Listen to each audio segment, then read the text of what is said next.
L'Organisation de coopération de Shanghai. Organisation de coopération de Shanghai est un événement majeur réunissant le Sud global, qui a lancé une guerre économique et politique contre l'Occident, surtout les États-Unis. C'est de cela dont parlent uniquement les médias. Une puissante alliance de l'ours, du dragon et de l'éléphant. Ou bien trois qui changent plus tout. Ce sont tous des titres, principalement de publications russes, russiennes ou russophones. La déclaration de la Chine a stupéfié Trump. J'ai lu cela chez l'un des blogueurs connus, nous n'allons pas citer son nom pour ne pas faire de publicité. Comment sait-il que cette déclaration a stupéfié Trump ? Il était sans doute aux toilettes quand il l'a appris. Oui, bon, passons. Et le redécoupage du monde a commencé, il a commencé. Si on regarde superficiellement, il semble bien que ce soit le cas. Eh bien, essayons tout de même de percer à travers les mots et les images pour aller vers l'essentiel. Qu'est-ce qui s'est passé ? Quoi ?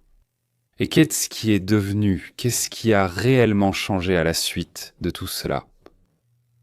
Le sommet de l'Organisation de coopération de Shanghai, 2025. Le sommet de l'Organisation de coopération de Shanghai, 2025 en Chine est terminé. Et, comme on nous l'a rapporté, de nouveaux accords ont été conclus entre la Chine, la Russie, l'Inde et un certain nombre d'autres pays. On a discuté ou négocié des coopérations économiques et énergétiques, la création de certaines alternatives aux institutions financières américaines, ainsi que le renforcement du rôle du Sud global dans la politique mondiale. Je ne comprends pas encore bien ce que cela signifie. Donc tout le monde suivra la politique de la Chine ?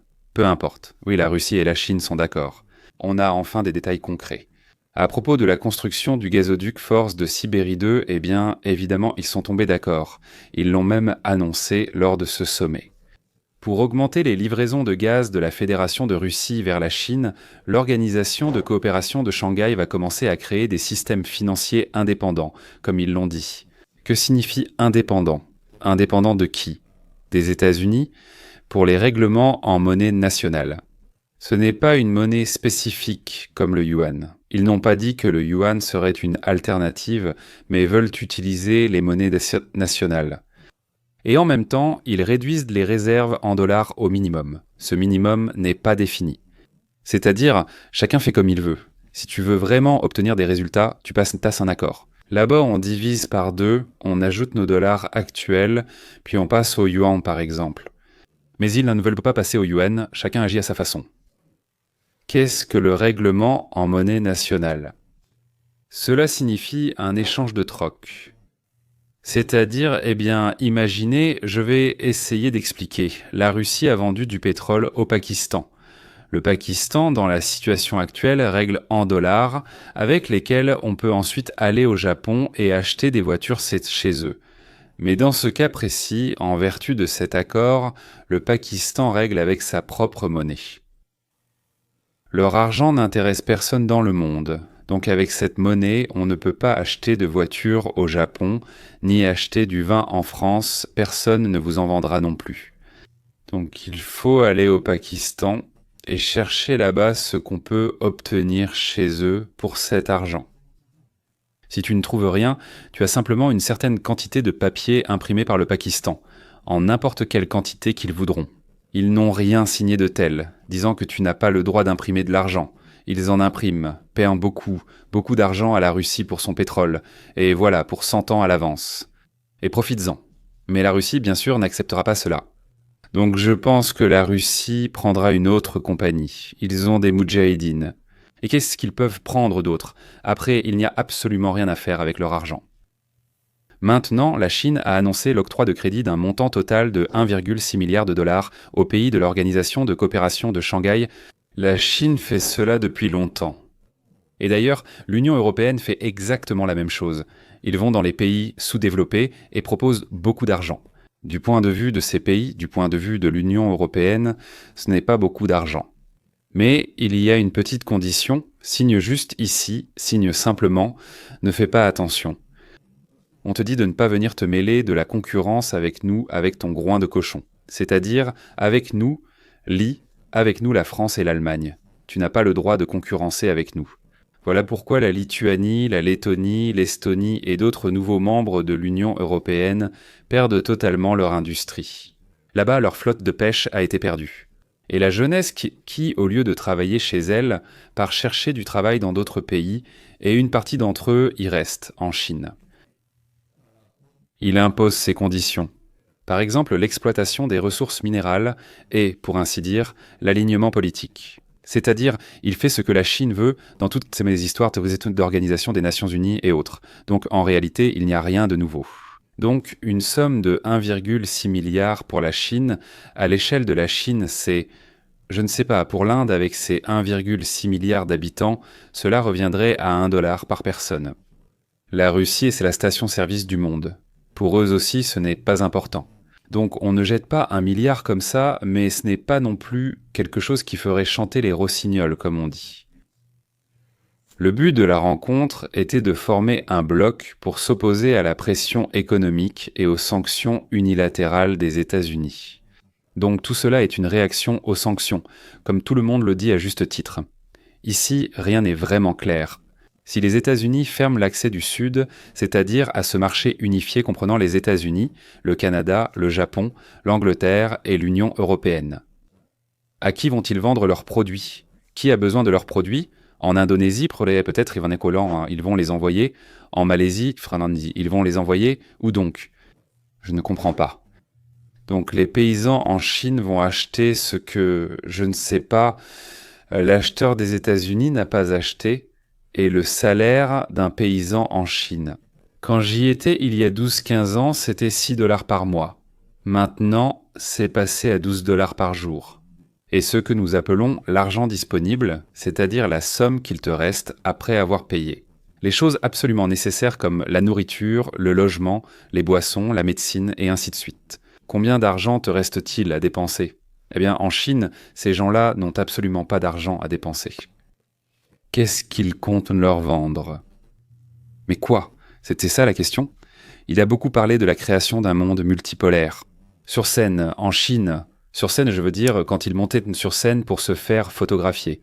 La Chine, la Russie, l'Inde, la Corée du Nord et d'autres se tenaient en la main, s'embrassaient et juraient de lutter ensemble contre les impérialistes américains. Avec leurs complices, dont les pays occidentaux et l'OTAN, oui. On dirait que Poutine a fait traîner les négociations avec Trump pour attendre ce moment remarquable. Une démonstration de la force et du poids de cette nouvelle union de 3, voire 4 milliards d'habitants de la planète. L'Organisation de coopération de Shanghai a publié une déclaration contenant les affirmations suivantes. Nous passons maintenant à des choses concrètes, du moins écrites. Ce n'est plus seulement des paroles en l'air. Condamnation des frappes américaines et israéliennes contre l'Iran. Ils se sont réunis pour dénoncer ces actions, ce qui a un fort impact sur la politique mondiale. La Russie, qui a détruit à la moitié de l'Ukraine, n'est pas condamnée. Deuxièmement, appel à un cessez-le-feu dans la bande de Gaza. Il n'y a aucune condamnation des meurtres sanglants de Juifs. 2. Un regard polyvalent sur les choses. C'est vrai, oui, regard honnête. Mais il tue aussi des Juifs. Qui a de la compassion pour eux? Ceux qui ont pitié, oui, ce sont des Juifs. Troisièmement, la condamnation du terrorisme. Ils l'ont tous déclaré et signé sous toutes les formes. Sous toutes les formes. C'est-à-dire que soutenir le terrorisme en leur donnant des armes, de l'argent et en les entraînant, cela fait partie de toutes les formes. Or, le rapport sur le soutien russe et iranien aux terroristes n'a pas été joint. Donc, pas sous toutes les formes. Quatrièmement, une condamnation conjointe du séparatisme. Là, ce n'est pas du tout clair ce qui se passe. Comment les pays du Sud global, qui financent des séparatistes dans d'autres pays du Sud global, vont-ils s'en sortir? Cinquièmement, ils envisagent de reconnaître l'indépendance, la neutralité et le statut pacifique de l'Afghanistan. Ça, je ne comprends pas du tout. Sixièmement, le droit des pays de couper Internet, c'est-à-dire le contrôle de l'information que reçoivent leurs citoyens. Maintenant, ils ont une loi internationale, la Russie peut dire « je fais cela conformément aux accords internationaux ». Voilà. C'est-à-dire qu'il n'est absolument pas question de liberté d'expression, du droit à l'information ou de la responsabilité du gouvernement envers les citoyens. Eh bien, qui t'écouterait, n'est-ce pas, hein? J'aime beaucoup le fait que les journalistes libéraux soient ravis de la façon dont ceux-là, donc, ont donné une leçon à l'Amérique, surtout à Trump. Étrangement, seuls les Ukrainiens semblent se réjouir tout en sollicitant l'aide de l'Amérique et de Trump. 7e déclaration contre la militarisation de l'espace. C'est parce que les États-Unis sont très en avance dans ce domaine. Autrement dit, on peut militariser la mer, la terre, le sous-sol, mais là où la puissance n'appartient qu'à l'Occident, c'est interdit. Et nous pensons que si c'est possible en mer, alors c'est aussi possible dans l'espace, c'est-à-dire ZIA. 8e, l'élargissement de la coopération verte entre l'Inde, la Chine et la Russie. Les plus grands pollueurs de sol, d'océan et d'atmosphère au monde. Position intéressante sur l'Iran. Ne pas envahir, ne pas vérifier, ne pas bombarder et croire l'Iran sur parole, mais sans vérification. Qu'ils ne veulent que l'atome pacifique, mais leur déclaration selon laquelle, dès qu'ils auront fabriqué la bombe atomique, ils détruiront immédiatement Israël, il faudrait la prendre pour une plaisanterie. En plus, une blague du 1er avril, même s'ils le disent tous les jours, cela reste quand même une blague du 1er avril. Quelles conséquences attendre pour l'Occident et les États-Unis?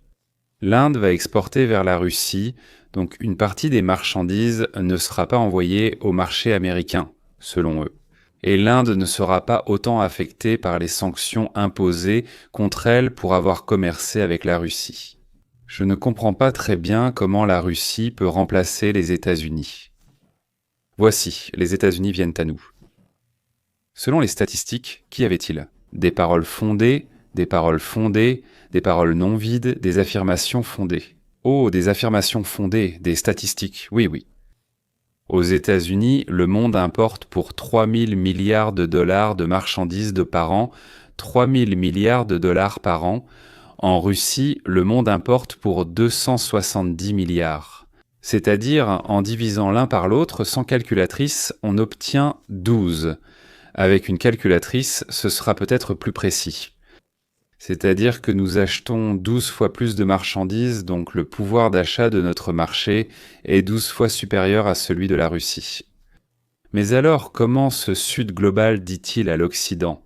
Nous allons vivre séparément de vous, nous allons échanger des marchandises, nous allons gagner de l'argent sans avoir à vous vendre, et en plus nous achèterons très peu chez vous pour que vous en souffriez. Faut croire, c'est sans croire ça.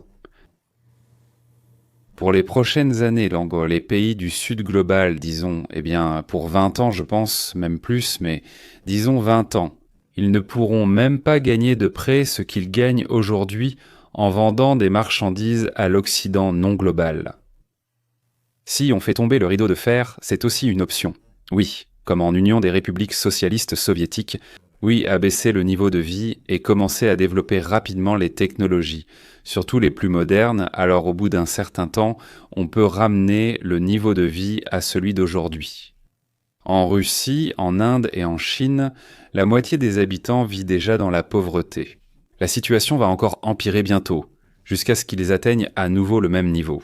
De plus, l'isolement conduit généralement, non pas à une augmentation du bien-être, mais à une baisse du niveau de vie, à des émeutes, puis à une réaction brutale des autorités et à la transformation du pays ou des pays en un camp de concentration numérique. À la manière de la Chine, voire même de la Corée du Nord, les deux options ont déjà été bien rodées. Je ne comprends pas. Bon, arrêtons de rire, sans plaisanterie, pour ainsi dire, sans mimique ni grimace. Je ne comprends pas le sens économique des accords lors du Organisation de coopération de Shanghai 25. Eh bien, je ne comprends pas, mais cela ne veut pas dire qu'il n'existe pas. Oui, politiquement, c'est-à-dire, je comprends.